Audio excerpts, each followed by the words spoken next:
Assalamualaikum warahmatullahi wabarakatuh. Perkenalkan, nama saya Rati Hafsara Maharani. Di sini saya akan membahas materi perkuliahan mengenai praktikum multimedia.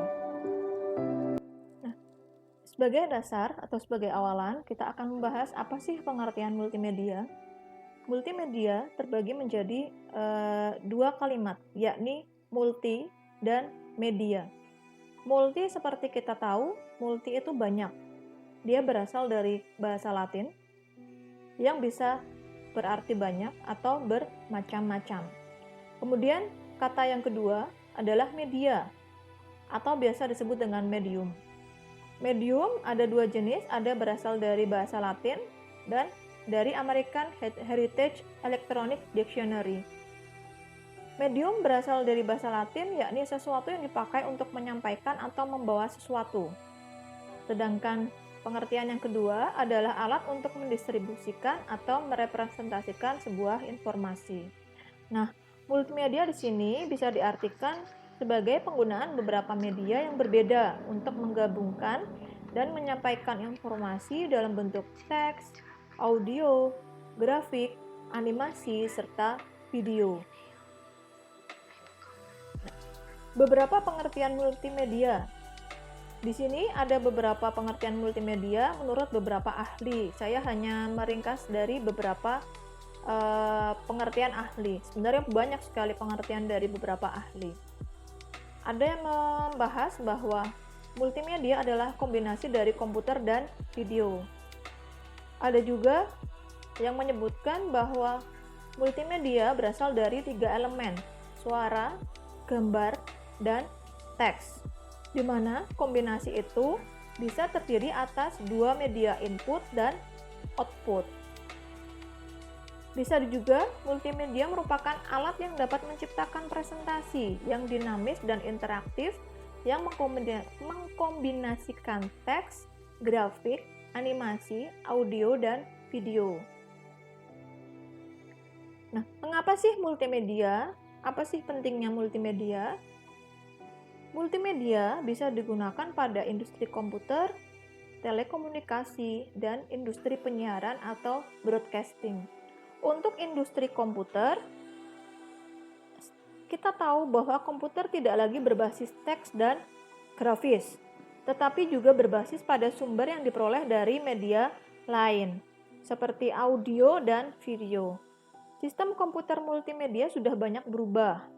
Kini sistem tersebut sampai kepada kemampuan menukar data analog seperti suara musik dan video menjadi format digital. Selanjutnya, data yang semula berbentuk digital bisa diubah menjadi analog bila diperlukan. Kemudian, multimedia yang digunakan dalam industri telekomunikasi adalah sistem multimedia bisa terhubung ke jaringan tanpa menggunakan kabel atau biasa disebut dengan sistem wireless multimedia. Sistem jaringan yang semula hanya menggunakan kabel telepon bisa mentransfer data lebih sedikit dan lama kurang dari 28 KB. Dan kini bisa menggunakan kabel optik sehingga bisa mentransfer data 2 megabit. Nah, manfaat multimedia untuk industri penyiaran atau broadcasting. Peralatan profesional untuk industri penyiaran untuk audio dan video terdapat di studio rekaman dan di berbagai siaran televisi. Nah, itu multimedia ternyata bisa digunakan pada beberapa industri. Kemudian, sistem multimedia terdiri atas beberapa elemen, mulai dari elemen teks, animasi, video, audio, gambar, serta user control. Kita bahas satu persatu, mulai dari elemen teks atau tulisan. Teks merupakan dasar dari semua aplikasi sebagai tampilan layar yang mempertunjukkan kata-kata yang mungkin dibuat dengan berbagai gaya dan bentuk tulisan, pengaturan warna, serta pembubuhan beberapa penekanan agar memperoleh perhatian dari yang lain. Nah, untuk penggunaan elemen gambar, baik bitmap ataupun vektor, membuat sebuah objek memiliki dampak yang lebih baik kepada user bila dibandingkan dengan hanya membaca sebuah teks atau kalimat. Sedangkan dari sisi video, penggunaan elemen video, untuk video bisa memberikan gambaran yang lebih jelas dan real dengan menghadirkan rekaman gambar hidup dari video. Selain video, ada juga audio. Audio disertakan dalam sebuah presentasi digunakan pada bagian yang strategis dari program untuk turut memberikan penekanan perhatian pada suatu hal. Audio itu sendiri terdiri atas ucapan, musik, dan efek suara. Ucapan itu mungkin suara orang yang berbicara. Kalau musik mungkin suara yang berasal dari alat musik dan lain sebagainya. Sedangkan efek suara adalah suara yang dihasilkan memberikan kesan atau kejadian seperti suara tembakan, bisa juga halilintar, gelas pecah, dan lain sebagainya. Kemudian, elemen animasi atau gambar yang bergerak adalah suatu hal yang dapat dijelaskan lebih akurat dibandingkan dengan informasi film yang berjalan dan berlalu. Bantuan animasi ini mungkin dapat lebih dipahami karena dapat diulang-ulang yang berupa gambar dengan jelas. Kemudian yang terakhir adalah elemen user control. User control adalah kelengkapan atau fasilitas yang digunakan oleh user untuk mengendalikan program. Misalnya, di mana saat kita membuat sebuah animasi itu ada fasilitas tombol untuk berpindah ke halaman berikutnya. Atau bisa juga ada suatu tombol yang bisa yang dapat menggulung layar tampilan, membuka menu pilihan, dan lain sebagainya. Nah, ini pembahasan mengenai elemen multimedia. Kemudian yang selanjutnya adalah prinsip multimedia. Untuk prinsip multimedia ada beberapa prinsip, banyak sekali ini. Untuk prinsip multimedia, mulai dari multimedia itu sendiri. Multimedia adalah gabungan kata-kata atau words dan gambar lebih kondusif digunakan untuk pembelajaran jika dibandingkan dengan teks ataupun gambar.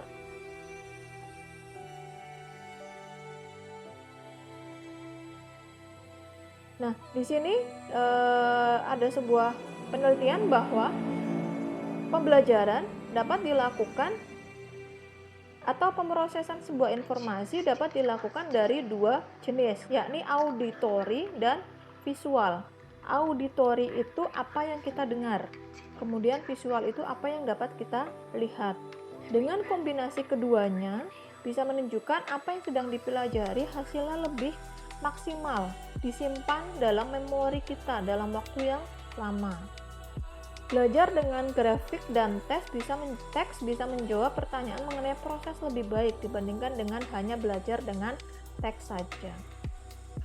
Nah, prinsip yang berikutnya adalah prinsip contiguity.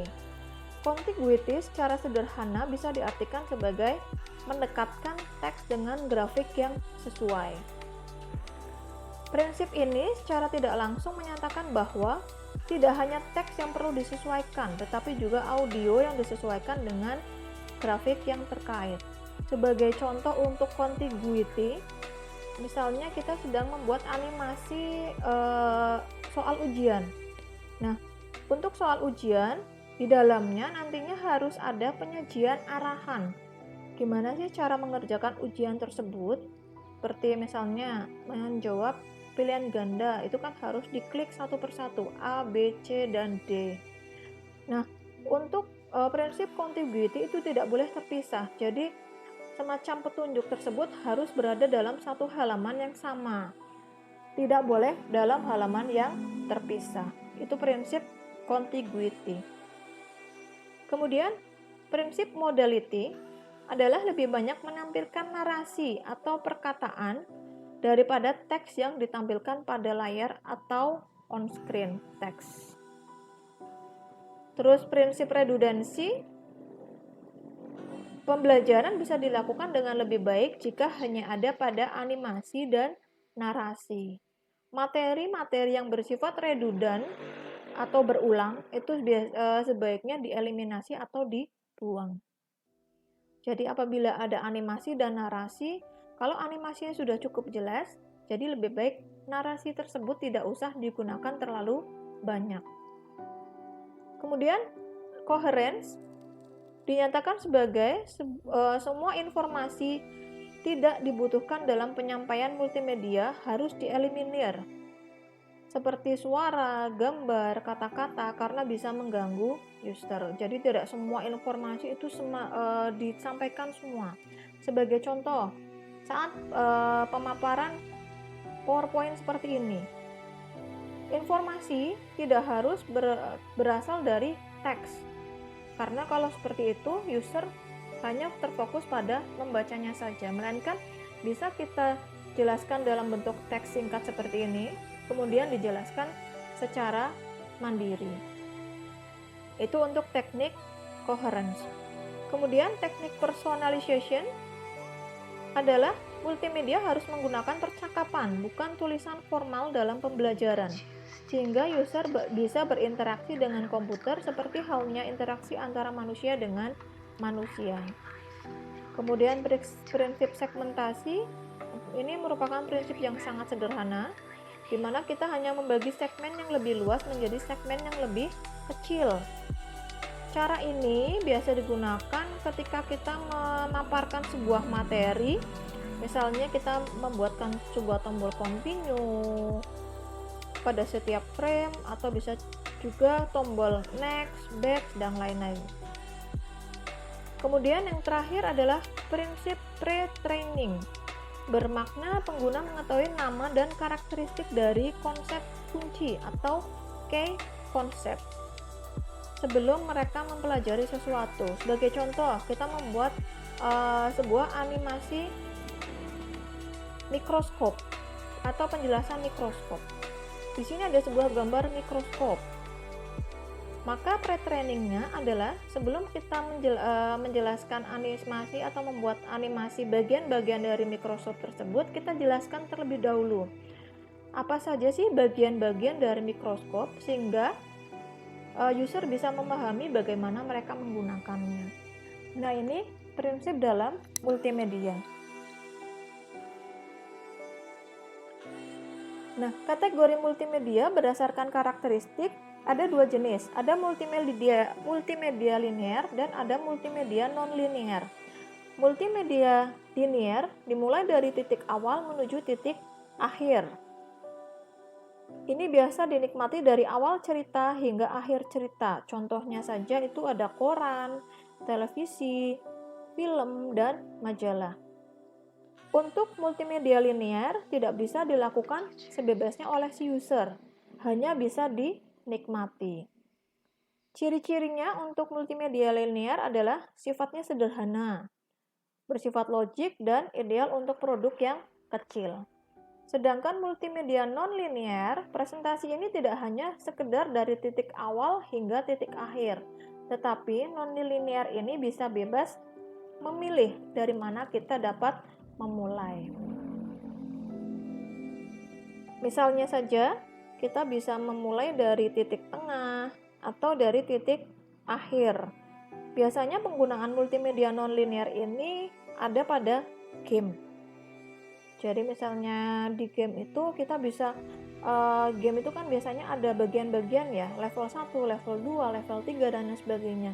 Nah, user itu bisa bebas memilih. Kita misalnya sudah melewati level 1, harus level selanjutnya. Kita bisa memilih level kedua atau bisa mengulang kembali dari level 1. Itu contohnya. Yang bisa saya sampaikan sebelumnya, terima kasih. Assalamualaikum warahmatullahi wabarakatuh.